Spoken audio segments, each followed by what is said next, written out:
Excuse me, I think you forgot my bread. Bread, $2 extra. $2, but everyone in front of me got free bread. You want bread? Yes, please. $3! What? No soup for you. You want bread? $3! No soup for you! How would I describe the soup Nazi? I just thought he was a very militant food vendor who didn't take crap from anybody and ruled his soup station with an iron fist. And I even went into the original audition in an army uniform with a beret, so I looked like Saddam Hussein. You're pushing your luck, little man. Sheila! Hey! Uh-oh. What is this? You're kissing in my line? Nobody kisses in my line! My favorite line is the kissing line, and I was doing a thing for Sony once called the Seinfeld Food Truck, where we were going to different locations, and for 2 hours people would line up and get treats. And I very seldom get the chance to say that line, and there was one couple in Albuquerque, New Mexico, who were brave enough to stand there and start making out in front of me, and I finally got to say, like, "You're kissing in my line? Nobody kisses in my line!" The main thing is to keep the line moving. Right, so you hold out your money, speak your soup in a loud, clear voice, step to the left and receive. So Right. The step to the left part, it's been made fun of so often. I've had people come up to me and like stand like that and step to the left. And going to the actual real soup stand, I finally found out that the reason you step to the left is the menu board is to your right. So if you order and stay there, no one else could see the menu. So there actually is method to the madness. I actually say no soup for you a lot these days, but in the first 3 years after the episode, I refused to say it. I wouldn't say it for anybody. When I was nominated for the Emmy, I had interviews with a few big TV shows, and I refused to say it for them because I just thought I'd sound like a bad water cooler impression of myself out of context. And then when we shot the finale, the very first scene we shot was actually a silent scene at this bed and breakfast where I take Poppy's soup bowl away from him because he motions that he wants salt and pepper.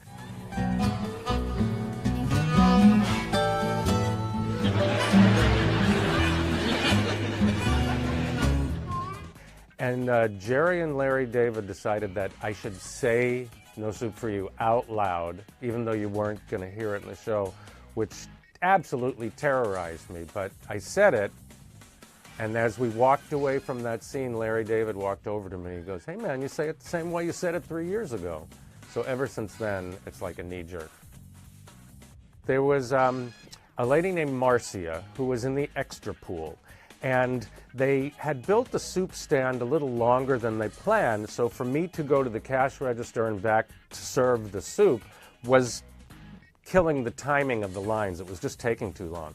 So they called this girl out from the extra pool because she looked like she would be working in my stand, and her name was Marcia, and she, at a moment's notice, did that thing where she pulls the bag away from George and hands him the money back. It actually got more laughs than anything I did. And to this day, when I see that scene over and over again, I laugh at her timing. The guy who runs the place is a little temperamental, especially about the ordering procedure. He's secretly referred to as the soup Nazi. Working with that cast was just amazing.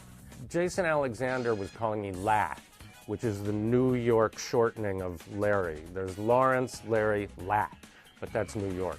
And he was calling me that within about an hour of me being on the set. Julia was incredible because if I made her laugh, she would totally break up and she'd grab my hand and go, "You're so funny." So they were so welcoming. But the most amazing story to me is Jerry himself, because I've dealt with a lot of producers and directors in the world of theater, TV, film, everything. I've done some directing myself, and I know what that's like.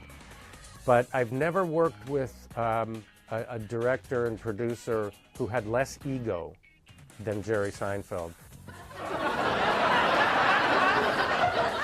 Medium crab bisque. When I did the callback, I did the 6 scenes that the Soup Nazi has, and he laughed a lot. It was great. He was laughing too much, actually. And then he had me do it again, and he said, I don't understand why the character is so mean. Could you, kind of do it again and give it some of this, be a little nicer sometimes, which I did horribly. I don't think he laughed once. And I thought for sure that was, the death nail about the character. I wasn't going to get it. But I did get it. And as soon as I walked onto the soundstage, Jerry beelined over to me and he said, you know what, man? Forget about the direction I gave you. Just do what you did when you walked in. The meaner, the funnier, I guess. And I was just astounded by his lack of wanting to be right, which almost every other director and producer has. I could go a long time without being recognized, but every once in a while, somebody will say to me, has anybody ever told you look like the soup Nazi from Seinfeld? And depending on if I have time to talk about it, because sometimes I'm in a rush or something, so I'll just say yeah, I get that a lot. And other times, I get to go yeah, I was him.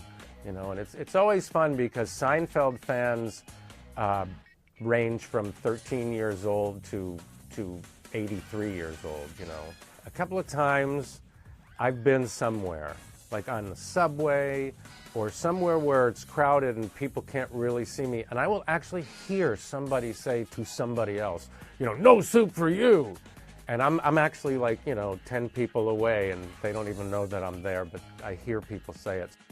I actually wrote a book called Confessions of a Soup Nazi, an adventure in acting and cooking, which is part cookbook, part memoirs of, 30, 40 years of being an actor. But the reason I wrote it is because I get so many people that come up to me and they go, you were so great on Seinfeld. Did you ever do any other acting after that?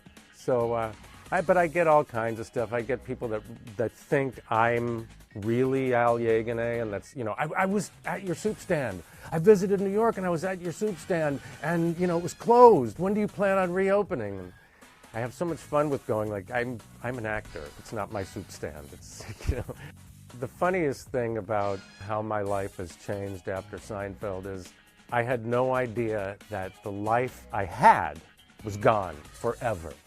Not a moment goes by in my life where it doesn't have something to do with having been the soup Nazi. Really, an hour goes by and something happens where that takes over my life again. So it's a whole new existence. Where do I think the soup Nazi would be now? Well, then I have to pitch my idea for a spin-off because, see, I see a food court in Manhattan where the soup Nazi, Babu, and Poppy are all in a row with their respective little stands, and Jackie Childs comes in there every day for lunch, and we vie for his business, of course.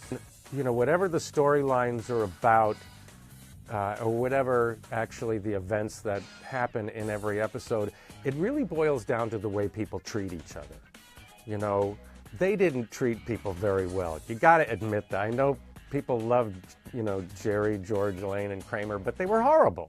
They treated people badly, and they always got their comeuppance for treating people badly. So I guess in the end, that's such a generational and universal, never-ending idea is you treat people a certain way and you get back the way, it's like the golden rule. You get back what you give. And that's really what the show is about in the end.